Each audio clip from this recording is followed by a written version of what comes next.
Hello and welcome to another Intensive Care Hotline and Intensive Care at Home live stream. I'm your host, Patrick Hutzel, founder of Intensive Care at Home and Intensive Care Hotline. In today's topic, I want to talk about making a decision regarding withdrawing of treatment or having a tracheostomy in intensive care. And this is obviously a question we get all the time from our clients in ICU. We get numerous emails a week about this specific question. You know, we talk to clients all the time with these specific questions. That's why I thought it would be very timely to make a video about it, a live stream, so you can also ask questions in the live stream if you have any.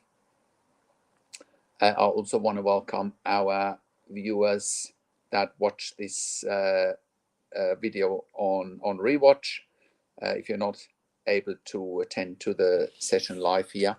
So please type your questions into the chat pad. We will elaborate on today's question, and then we will also go through questions that came in during the week or that came in from clients that we talk to all the time.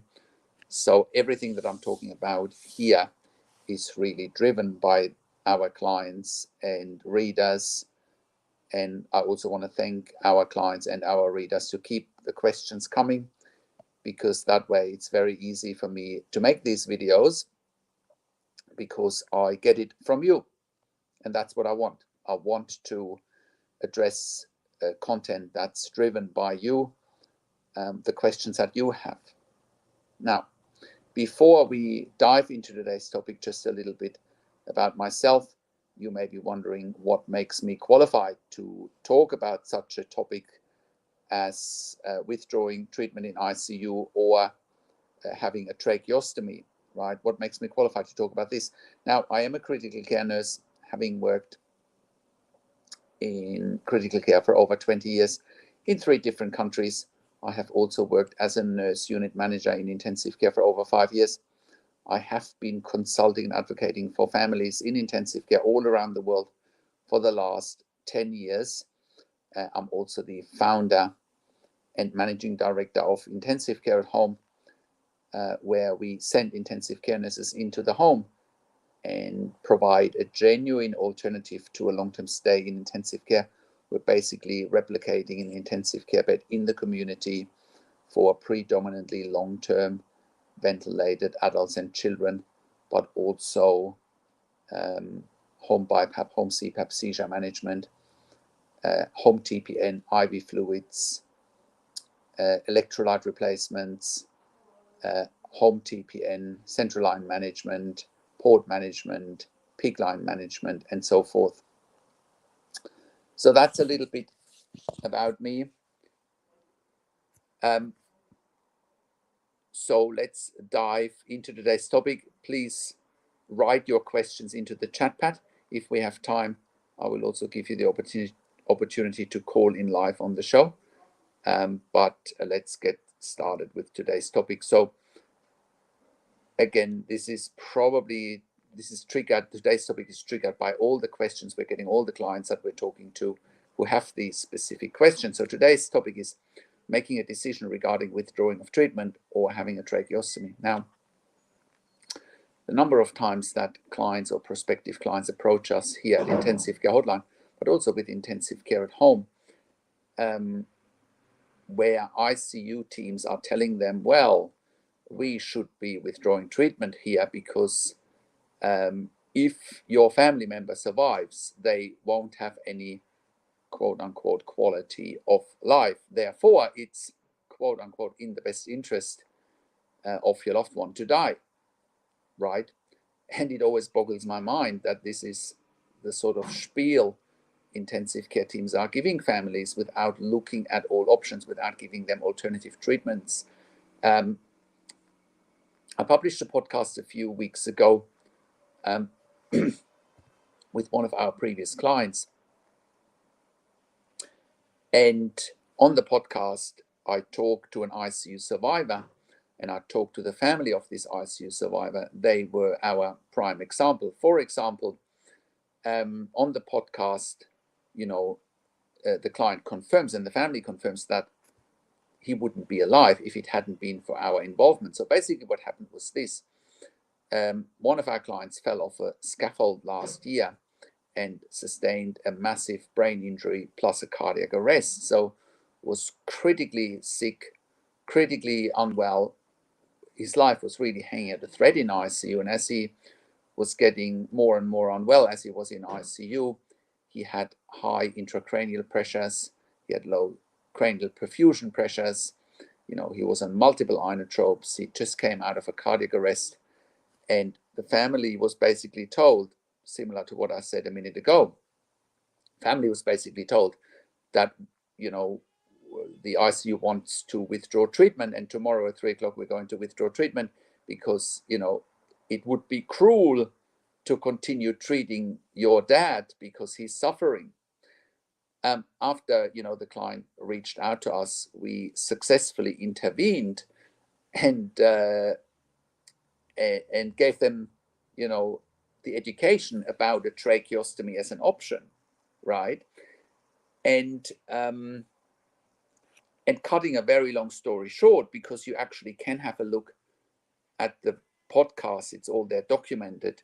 We said to the family, well, has the ICU told you about a tracheostomy as a treatment option? And they said, no, what's a tracheostomy? And then the next thing that happened, obviously, we advocated for a tracheostomy and the client ended up with a tracheostomy. And, kind of 15 months later, this particular client is sitting on a podcast with me and his family and says, well, thank you so much for saving my life, right? So it is without exaggeration that we can say we have helped saving lives. Once again, I have talked in other videos and podcasts about the difference between a real and a perceived end-of-life situation, right? What's the difference? The difference between a real end-of-life situation is if no treatment, no surgery, no medications, no nothing can save someone's life in intensive care. That is a real end-of-life situation. Now, the example that I just gave you with our client is a perceived end-of-life situation. The intensive care team had the perception that it's quote unquote in the best interest of, this particular patient to die, right? And then again, we successfully intervened and saved the client's life. That was a perceived end-of-life situation, not more than that. So it's really critically important that you make a distinction, that you make the discernment whether you are dealing with a real or with a perceived end-of-life situation, right? You need to use that discernment very early on when you have a loved one in intensive care, especially when it's doom and gloom and it's negative. So critically important. Hi, Modema, nice to see you again. Thank you for joining the live stream. And you might be wondering, why am I bringing up tracheostomy in combination or as opposed to withdrawal of treatment? Well, the reality is that many patients in intensive care, when it comes to talk about withdrawal of treatment, I would say that 9 out of 10 situations where we deal with withdrawal of treatment situations in intensive care, it's lack of transparency around a tracheostomy. 9 times out of 10, right? So families come to us and they say, well, they're telling us tomorrow at 3:00 they want to withdraw life support. And we say, A, it's illegal. right? That's number one. It's illegal without patient or family consent. That is number one, first and foremost. That is illegal. And we have proven that over and over again because we have intervened successfully multiple times now, where we pull ICU teams up and say, well, you know, you can't do that. But they're trying to get away with it, killing people without, and making it okay in their eyes to just kill people without consent and see whether they can get away with it. And sometimes they can. I guess families are getting smarter and smarter. We're putting out more and more content about this specific issue. And the families that want to know about it, you know, they reach out to us and we can guide them step by step, or we intervene directly, right? Another client that we were working with during COVID was in a similar situation. You know, it was like a 78-year-old man in ICU. Again, ICU wanted to withdraw treatment the very next day. And similar to the other client that was on a podcast, you know, he would have died. And very similar situation, the ICU did not educate the family about a tracheostomy, right? And a tracheostomy was the way forward to save this man's life, right? To prolong life.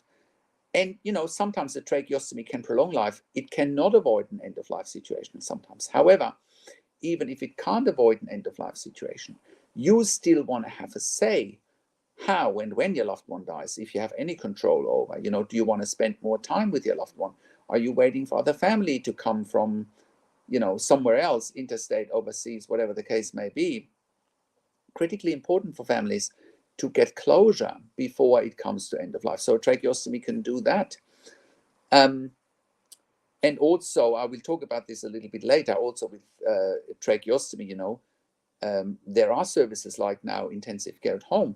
You know, you could have long-term care at home. You could have end-of-life care at home with a tracheostomy, you know. So you got to look at it from all angles, what options are available for you and your family.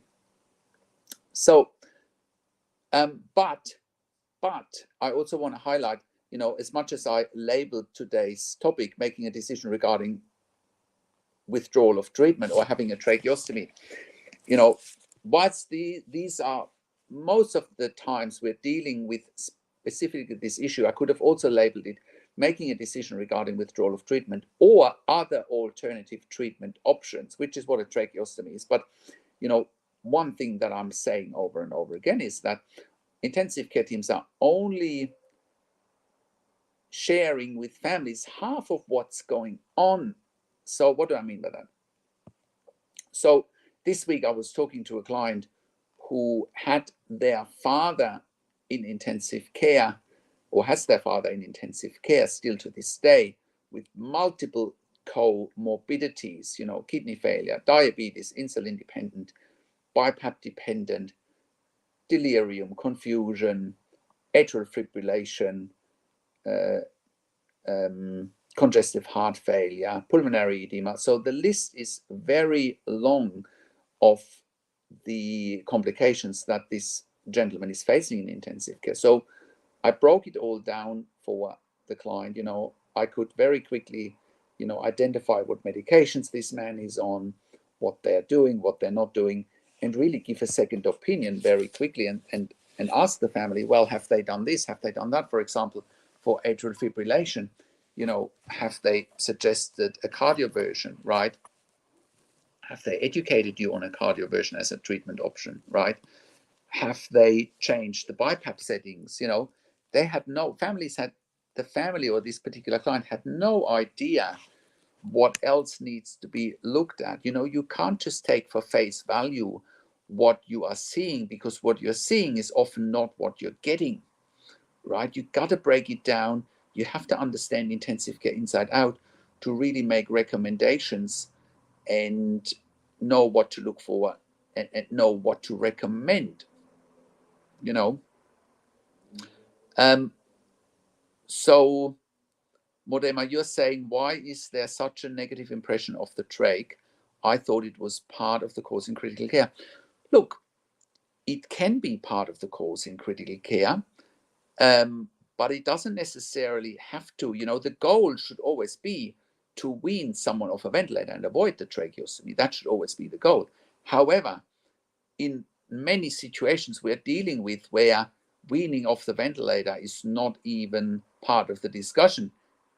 End of life is part of the discussion, right? And only then when we intervene and say, well, what about a tracheostomy? That's when tracheostomy is coming in. So tracheostomy can be a lifesaver. And whilst it is part of the course in critical care, it should not automatically be the course, right? The automatic course should be to avoid a tracheostomy and wean someone off a ventilator with a breathing tube. That should be the natural course, However, if people can't be weaned off a ventilator, for example, then the first thing that ICU teams talk about is withdrawal of treatment. Only then, if you're trying to knock that back, then they might start talking about a tracheostomy, or we might bring it up. But I can't tell you how many families come to us that talk about the withdrawal of treatment aspect, that they're feeling forced into it. And then we say, well, what about a tracheostomy? That is often a way forward.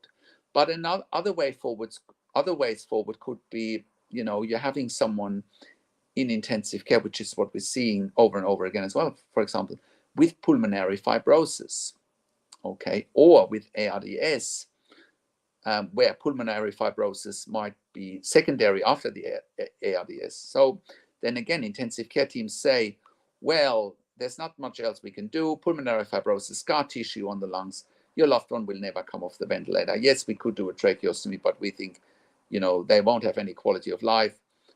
You got to withdraw treatment. Then we say, well, if a patient is under the age of 65, what about a lung transplant? And that's not a straightforward process. Someone has to be assessed whether they can get on the lung transplant list. It's not a straightforward process. So as much as I put today's topic about withdrawal of treatment and a tracheostomy, there are numerous other situations that we often see, like what I've just explained, or what about, heart failure, what are options for heart failure? Well, if heart failure is there, and once again a patient is below the age of 65, what about ECMO? What about LVAD? What about RVAD? What about, again, a heart transplant? Again, all of these things are not straightforward processes, and they need to be carefully assessed, of course, but there are options, and families have no idea that there are options out there. They just get told by intensive care teams, well, we only can offer you this, and this.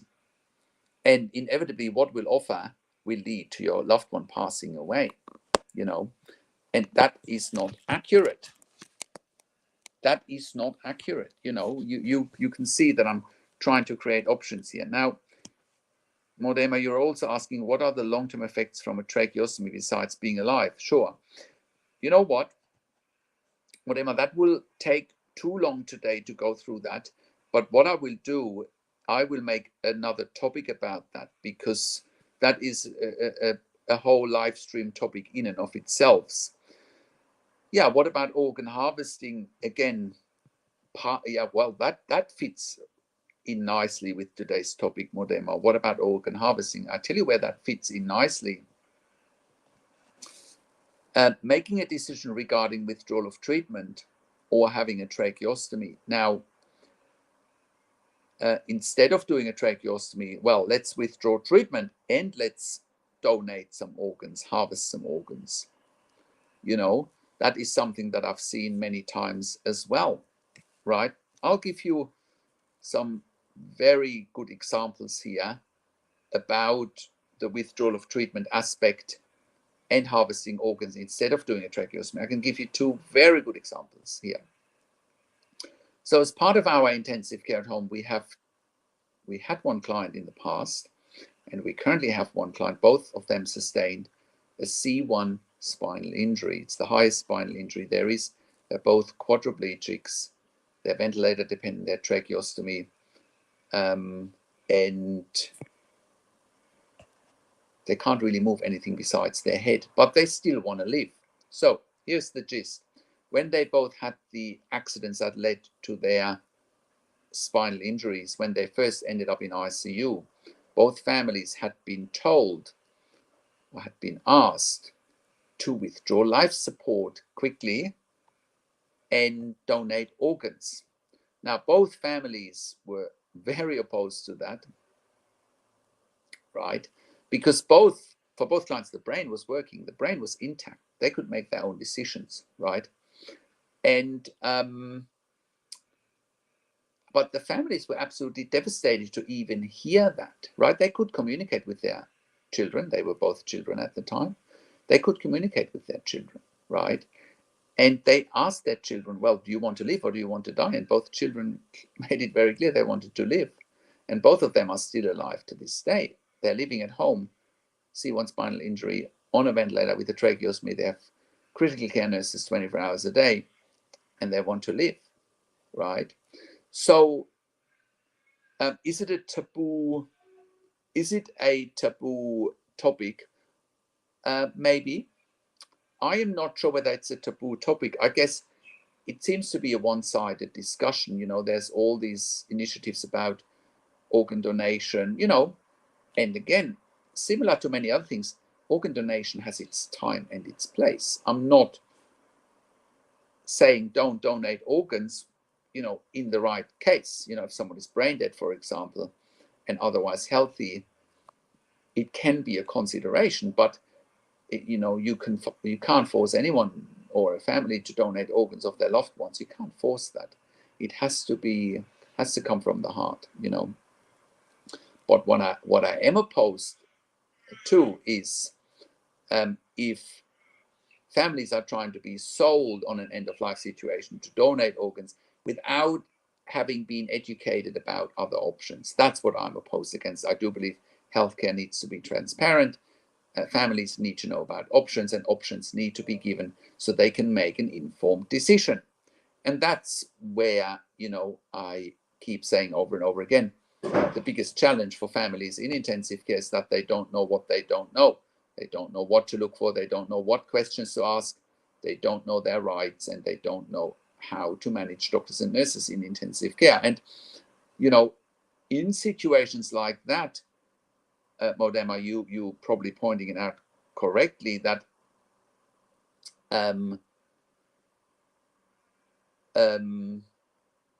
you know, unless, you know, if families agree to withdrawal of treatment, the next question then from the intensive care team is, oh, what about, by the way, do you want to donate organs? That's the taboo part. You know, it's like leading them down a path that they can't see coming. And that's why I want to lay it out in this video here today, that you can see the path coming. So you've got, you know, on the one hand, you oppose the withdrawal of treatment and you look at other alternative treatment options, such as a tracheostomy or other examples that I gave you, you know, and there could be other things such as other surgeries or other medications. You know, we could go down that rabbit hole for certain disease processes in intensive care. However, I want to keep it as broad as possible because this is the question we get most of the time, and this is also where we believe we can make the biggest difference. Often the way forward is a tracheostomy. That is often the way forward. So yes, the taboo part is probably that families might agree to withdrawal of treatment. That's a shock in and of itself. And then the next shock is around the corner. Oh, by the way, do you want to donate organs? Right? That is the taboo part. Nobody wants to talk about that, you know. So so it's really critically important, and I can't stress enough the research here. You know, only about 10% of intensive care patients do not survive, which means that about 90% of intensive care patients do survive. Please keep in mind, I am not talking about quality of life. I am talking about 90% of intensive care patients making it to the other side and leaving intensive care alive. We don't know what their quality of life looks like, but, you know, many patients or survivors in intensive care clearly want to leave. Now, talking about that, there's another example that I can give you. Just this week, I published a video I just quickly need to give you the title of it.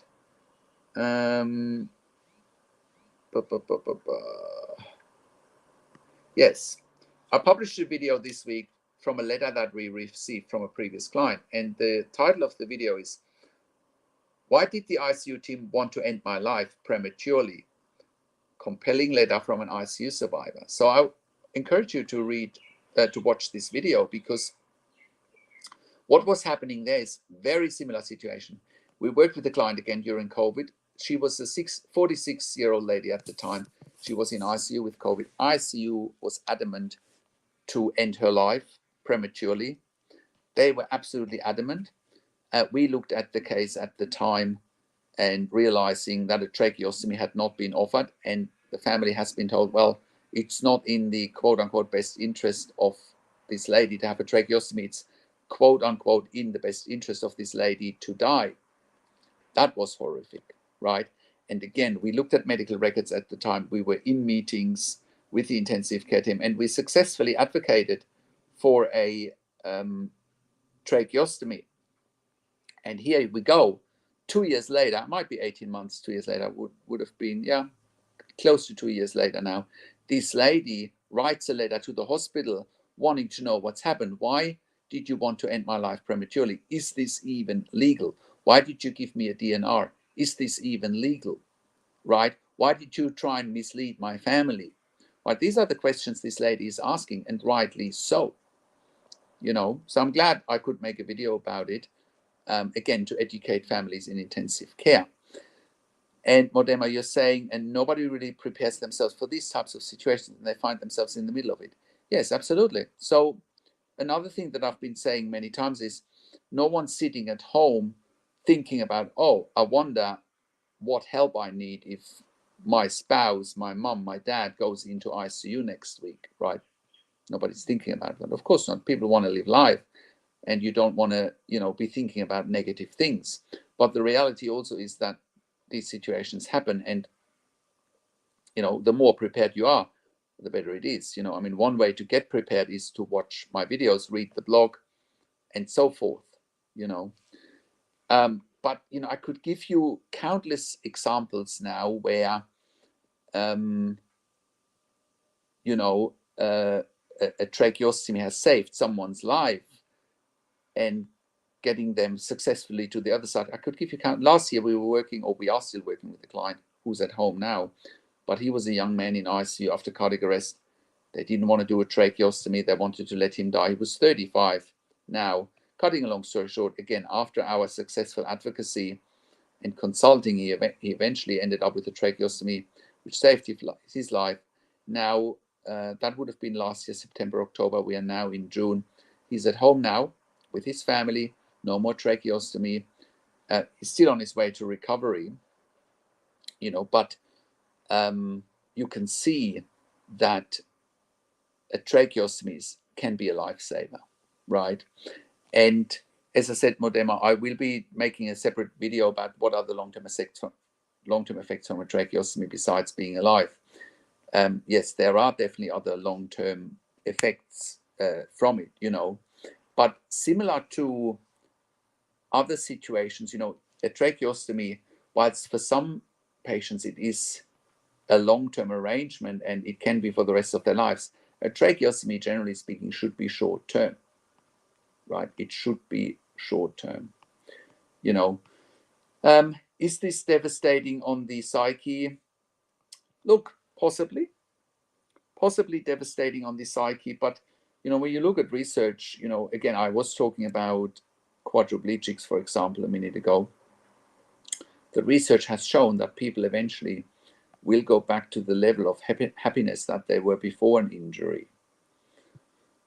Look, I may not necessarily agree with that statement, because I do believe for some of our clients, their level of happiness was greater before they sustained an injury. By the same token, I also believe they are very happy to be alive, and they would not want to be dead. They are very grateful to be alive one way or another. Yes, absolutely. Yeah. Have a look, Modema, research like happiness levels or something like that, and you might find the research that I'm referring here. Yeah. Yeah. So other considerations when it comes to a, again, withdrawal of treatment and or tracheostomy is really, you almost have to predict what's going to happen next. I can almost predict what's going to happen next when people present us with a case in intensive care. We can almost,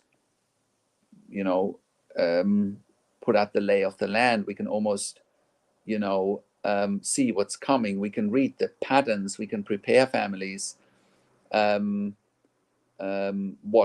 to prepare for, what questions to ask, and we're constantly gobsmacked by the level of non-transparency. Healthcare needs to be transparent, and unless you've seen as many cases as I have, it'll be very hard for you to predict the next moves or the next steps.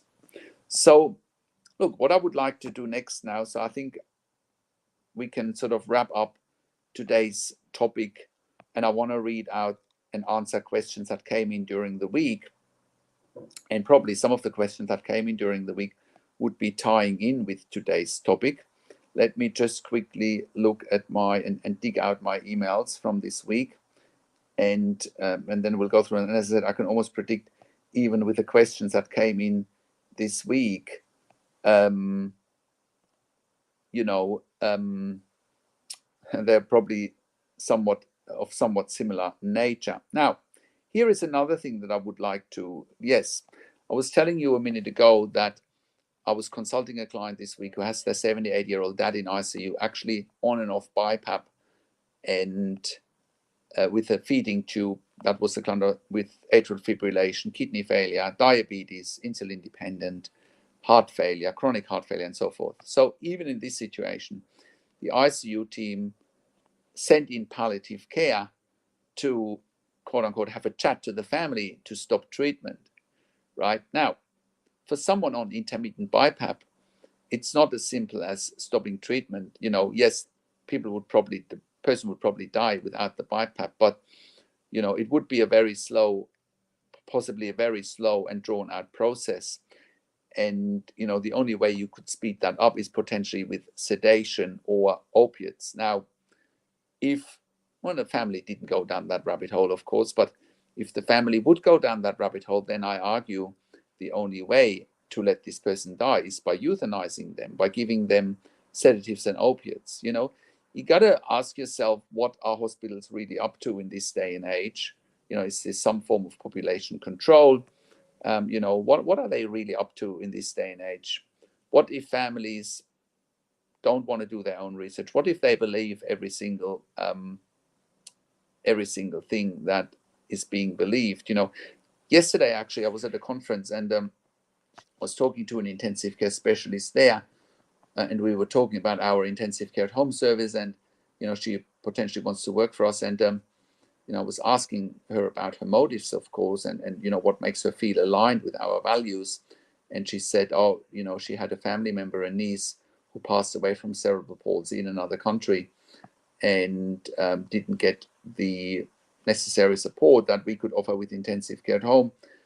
She's also similarly frustrated to what I'm sharing here, that too many of her colleagues in ICU want to kill people prematurely without giving them a chance. And it's just, unfortunately, it's almost like it's in vogue at the moment to kill people prematurely. But you are here to avoid that from happening. So you're in the right place. If you're watching this video, you're in the right place to not have this happen to your loved one. Okay, let's look at the questions that came in this week. And the first question came in from a lady who writes, my mother is diagnosed with COPD and required use of an oxygen machine at home. She had complained and began panicking from not being able to catch her breath 3 days ago and is now on a ventilator in the ICU. She was admitted for extreme shortness of breath. O2 sats was in the 50s. They sedated her and placed her on a ventilator. 3 days later, doctor expressed there are no other options placed. There are no other options, and they place her on hospice and palliative care and are doping her up with sedatives, propofol, and morphine until she dies from organ failure. Is there really nothing else we can do? Please help us as soon as possible before they kill my mom. I need to know we did all we could do for her. Wow. Well, again, this is a question that came in this week. It comes back to today's topic. Well, is there another option? Yes, of course there is. Instead of doping them up and euthanizing them, or instead of doping her mom up and euthanizing them, well, she should have a tracheostomy off sedatives. But before even doing a tracheostomy, get her off the sedative, get her off the opiates, try and get her mobilized and see whether she can be weaned off the ventilator anyway. Now, again, I did a podcast a few weeks ago with Carly Dayton. Carly is a nurse practitioner in the US who has her own consultancy, and she worked in an ICU where they do not sedate people when they go on ventilators with a breathing tube, and they have fantastic results. I.e., patients stay the shortest period of time on ventilation with a breathing tube. They often get extubated early, and they don't have ICU delirium because they're not in the induced coma for prolonged periods of time. So, when you look at the email from this reader, there's two things that are missing here. The first thing that's missing here, they're doping her up way too much, right? That's the first thing that's missing, right? The second thing that's missing, a tracheostomy has not been suggested, right? But here is another thing, that I can see straight away. She said, my mother has been diagnosed with COPD and required use of an oxygen machine at home. Well, I argue, if she was on an oxygen machine at home, she would have also needed some form of nursing at home, which she probably didn't have. Again, this is where our service intensive care at home is coming in. We avoid hospital readmissions all the time, full stop, by having the intensive care nursing skills coming into the home, right? So it sounds to me like this could have been avoided if your mum had the right support at home. Modema benzodiazepines or sedatives or opiates are very bad in general. Similar to what I say with many other things, benzodiazepines, opiates, they have their time and their place. I'm not saying they don't have a time and a place, but you got to use it responsibly. You got to use it carefully, and you got to use it for the shortest period of time. And I'm very opposed to misusing them. And what I mean by misusing them is don't use them to euthanize people, right? That's what I'm opposed to. So, but, this email from our reader, fits right in with today's topic.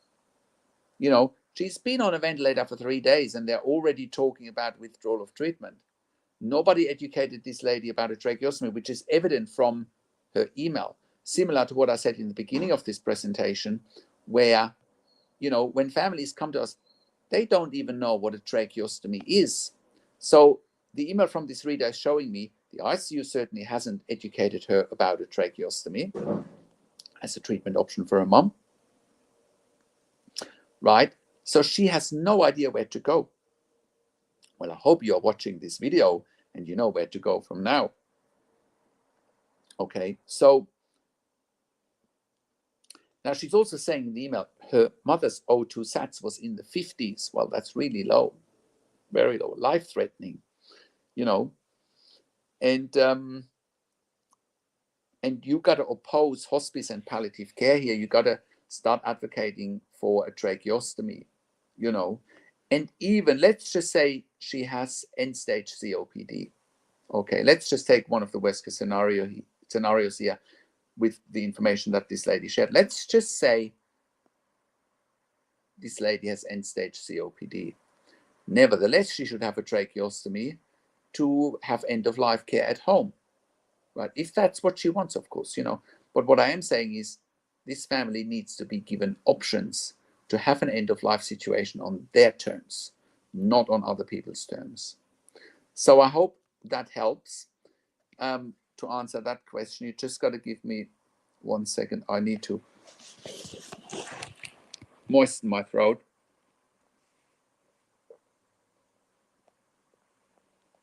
Before I can get on to the next question.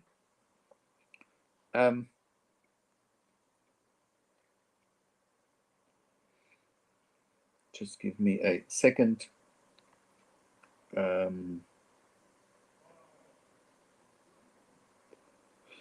Yeah, no, that is actually the same email. Sorry. Bummer. Okay, let's get to the next one. Next question came in from Angie.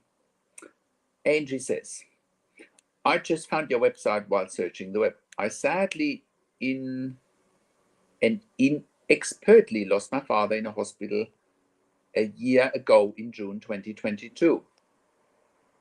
My father went in a year ago for mild breathing problems. Once admitted, they changed his medications most old people take. I had to keep being my father back with side effects, probably bringing my father back with side effects. In March of last year, my father was given a medication called amiodarone.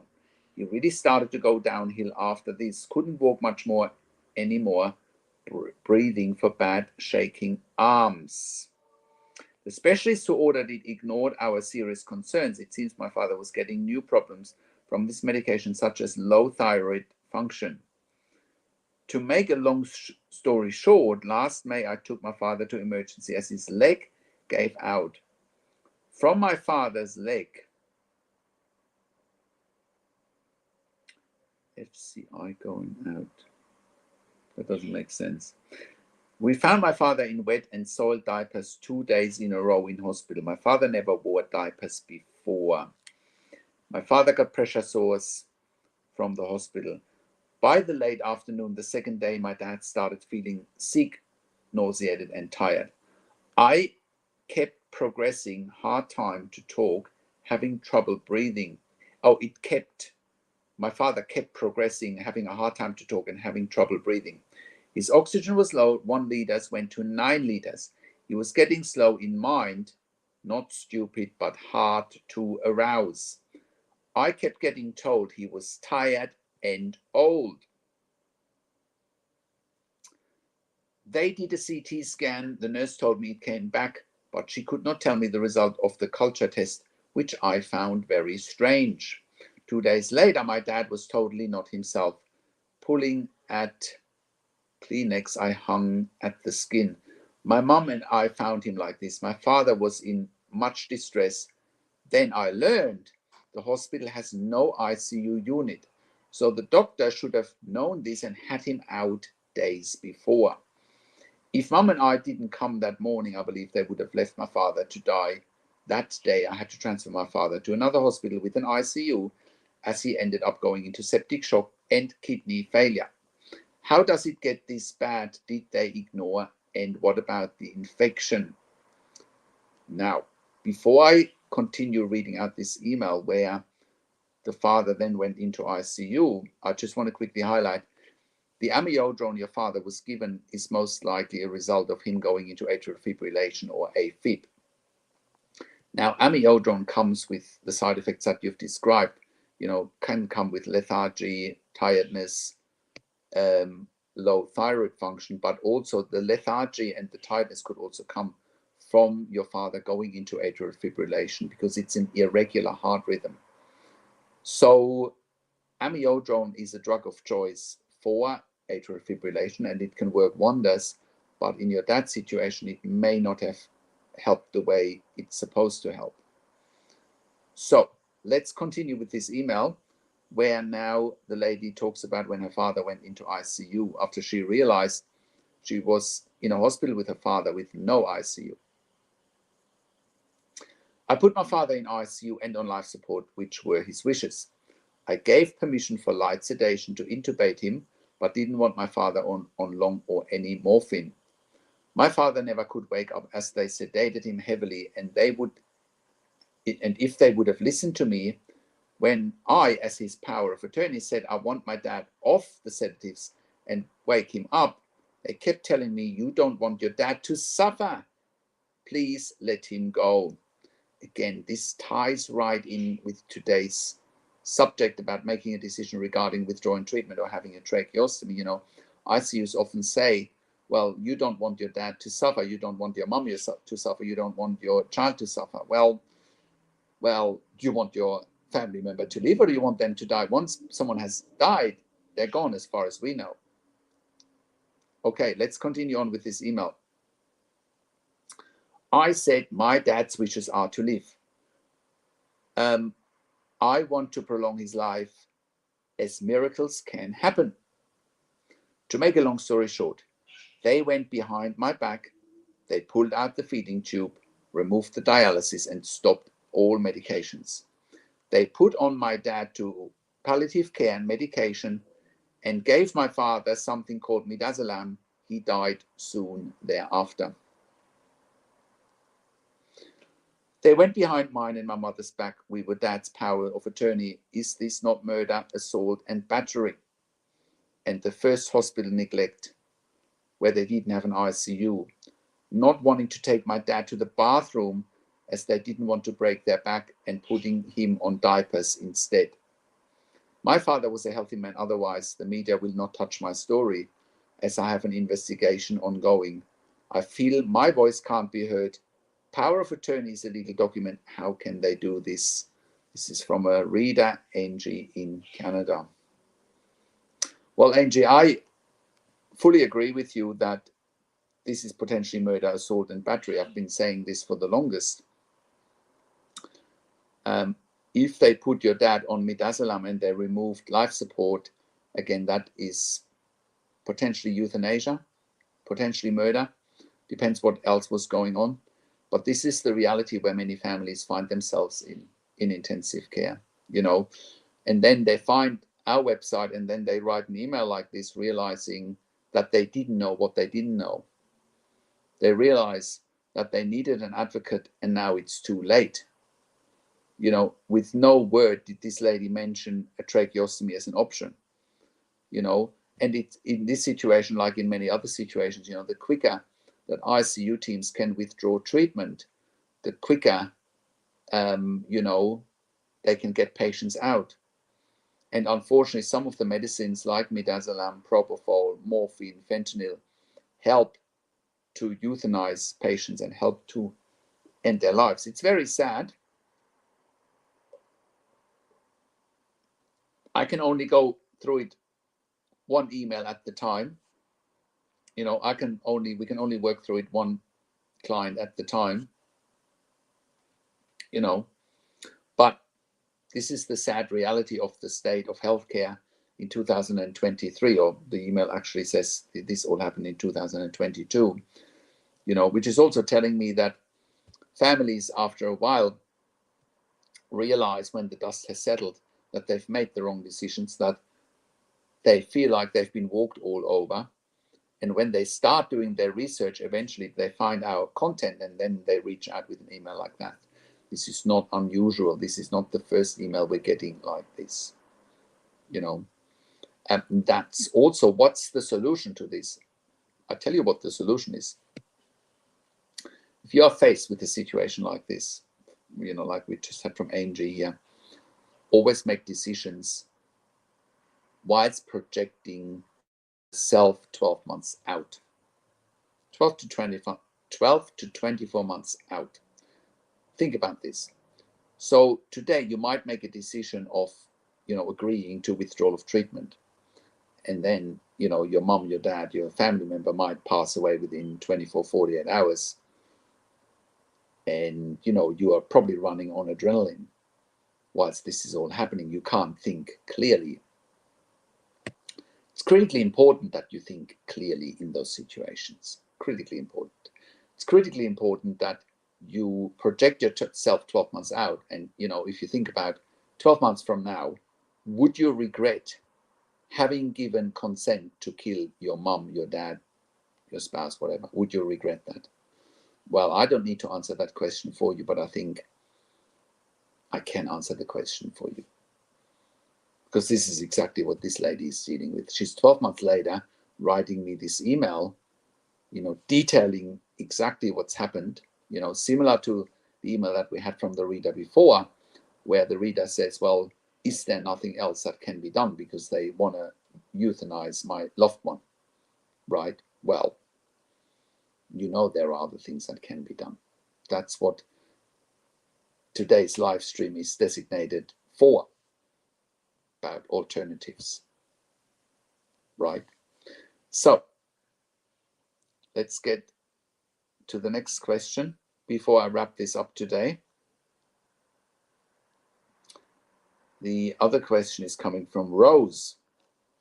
Rose says, my dad has been in ICU for perforated duodenal ulcer, had 2 surgeries, and now they want to end treatment.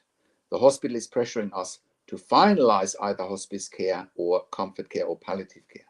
Dad is improving slightly, reduced puffiness, white cells are going down, but on a breathing tube. We want to transfer him to a different hospital, but they said we need to work inpatient care from current hospital and see if they can transfer out my dad. Please help. Again, Rose, this ties right in with today's topic. They want to end treatment. Well, what about a tracheostomy? Right? Why is the hospital pressuring you? Why?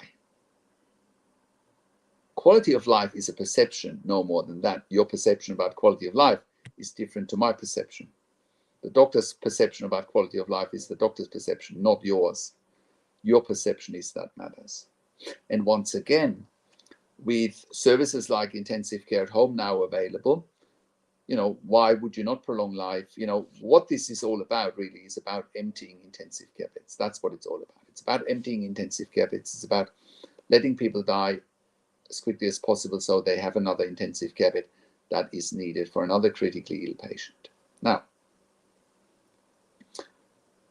we're always talking about the worst case scenario for a hospital here. The worst case scenario for a hospital is always that they look after a critically ill patient indefinitely with an uncertain outcome.